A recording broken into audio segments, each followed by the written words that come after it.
100 rupees అయింది madam. అవుతాయి. స్లోగా ఊరంతా తిప్పి తీసుకొచ్చి అసలు నీ బండి ఎక్కడమే ఎక్కువ, డబ్బులు కూడా ఇవ్వను. నీ వల్ల నాకెంత లేటో తెలుసా? అదేంటి మేడం అలా అంటారు? నేను న్యాయంగానే అడుగుతున్నాను కదా మిమ్మల్ని. అయినా నువ్వేంటి నన్ను డిమాండ్ చేస్తున్నావు? Bloody cheap fellows.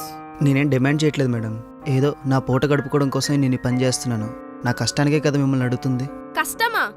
ఏదో మూన్ పైకి వెళ్ళి రాకెట్ నడిపి ఇండియాకి పేరు తీసుకొచ్చినట్టు. అవునులే, అంత చదువుకొని ఉంటే ఈ పని ఎందుకు చేస్తావు? అయినా నీలాంటి వాళ్ళతో నాకు మాట్లాడండి. తీసుకో.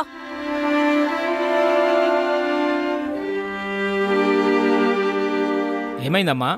లేట్ అయిందని బైక్ బుక్ చేసుకొని వస్తే వాడు ఎక్కువ చేస్తున్నాడు. నేను వేసుకున్న డ్రెస్ కాస్ట్ అంత ఉండదు, వాడు బైక్ కాస్ట్. అలానే వదిలేస్తే నెత్తి మీద ఎక్కి కూర్చుంటారు.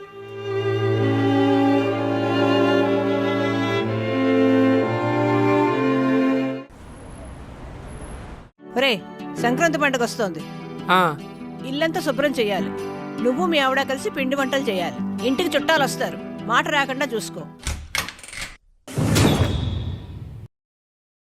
నాకు వదిలేండి అమ్మగారు, నేను చూసుకుంటా కదా. ఇంతకెవరెవరు వస్తున్నారు చుట్టాలు? నేను లేచి ఎంతసేపు అవుతుంది? కాఫీ ఇవ్వడం తెలీదా నీకు? నిన్ను వచ్చి అడుక్కోవాలా నిన్ను? సారీ మేడం, మీరు లేచిన విషయం నాకు తెలియలేదు. ఇప్పుడే వెళ్ళి తీసుకొస్తాను.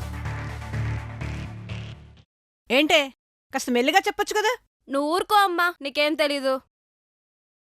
ఇదిగోండి మేడం కాఫీ.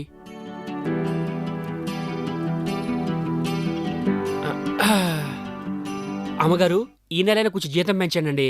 ఈ నెల వదురా, వచ్చే నెల చూద్దాంలే. అయ్యో, అలా అంటారేంటండి? ఇల్లు గడవడం చాలా కష్టంగా ఉంది అమ్మగారు. అయితే నువ్వు చేసే పనికి ఎంత ఇవ్వాలి, ఏం చేయాలని మాకు తెలుసు. మీ ఇల్లు ఎలా ఉంటే మాకేంటి? అలా కాదు మేడం, నేను ఇక్కడ సంవత్సరం నుంచి చేస్తున్నాను. గత 6 నెలలుగా జీతం పెంచుతానంటున్నారు, అందుకని అడుగుతున్నానండి. నీకు ఈ డబ్బులు ఇవ్వడమే ఎక్కువ. ఇష్టం ఉంటే చెయ్యి, లేకపోతే మానేయి.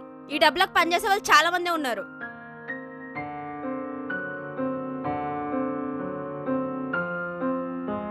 ఏంటే అలా మాట్లాడచ్చా?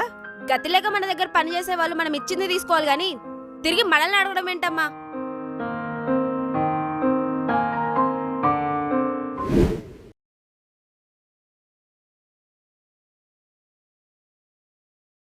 అమ్మా, అమ్మా, ఏంటే? నేను బయటికి వెళ్ళాలి. ఏవి బట్టలు వాష్ లేదు, ఐరన్ లేదు. పనివాడు మానేశాడుగా. మరి నేను ఇప్పుడు ఎలా వెళ్ళాలి బయటికి? మళ్ళీ పనివాడొచ్చి బట్టలు ఉతికి ఐరన్ చేసేదాకా ఆగాలి, లేదంటే నీ పని నువ్వు చేసుకోవాలి. ఏం అవసరం లేదు, నేను డ్రై వాష్కి ఇస్తా. ఈరోజు సండే. అబ్బా,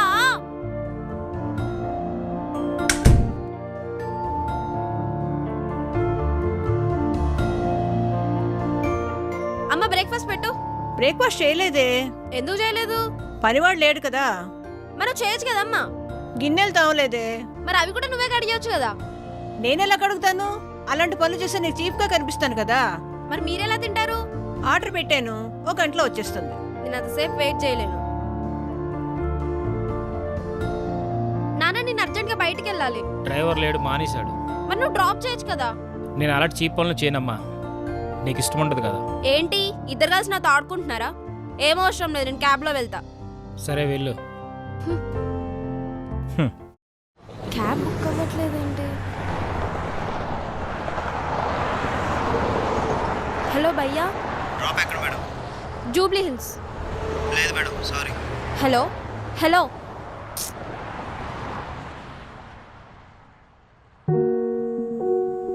డ్రాప్ ఎక్కడ మేడం? జూబ్లీ హిల్స్. నేను జూబ్లీ హిల్స్ వెళ్ళట్లేదు మేడం, నీ దగ్గర అనుకుని వచ్చాను. చాలా అర్జెంట్, నీకెంత కావాలో చెప్పు, అంత ఇస్తా. సరే పద. లేదు మేడం, నేను డబ్బుల కోసం పని చేయట్లేదు, నా కుటుంబం కోసం పని చేస్తున్నాను. మీరు వేరే రేట్ బుక్ చేసుకోండి. Sorry madam.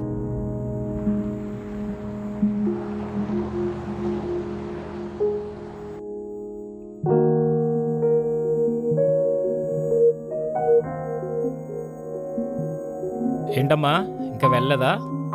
పొద్దున్న లేచినప్పటి నుంచి అంత గందరగోళంగా ఉంది. ఏంటి ఒక్క రోజులోనే? మార్నింగ్ నుంచి పని చేసేవాళ్ళు లేకపోతే డే సరిగ్గా లేదనిపిస్తుంది. అంటే మన డైలీ లైఫ్లో ఎంత సహాయం చేస్తున్నారో కదా. వాళ్ళ సహాయం లేకపోతే మనం ఏమీ చేసుకోలేమమ్మా. గుర్తుపెట్టుకో, వాళ్ళ మీద ఆధారపడి బ్రతుకుతున్నాం, కానీ అధికారం వల్ల కాదు. అయినా వాళ్ళు మనకన్నా తక్కువ వాళ్ళే కదా నాన్న. నీకు చిన్నప్పటి నుంచి నేర్పించకపోవడం మా తప్పేనమ్మా. మనుషుల్లో చెడ్డవాళ్ళు మంచివాళ్ళు ఉంటారు, కానీ తక్కువ ఎక్కువ అని కాదమ్మా. మంచి బట్టలు వేసుకొని 3 పూటలు తింటుంటే మానవత్వం అంటే ఏంటో మర్చిపోయాను నాన్న.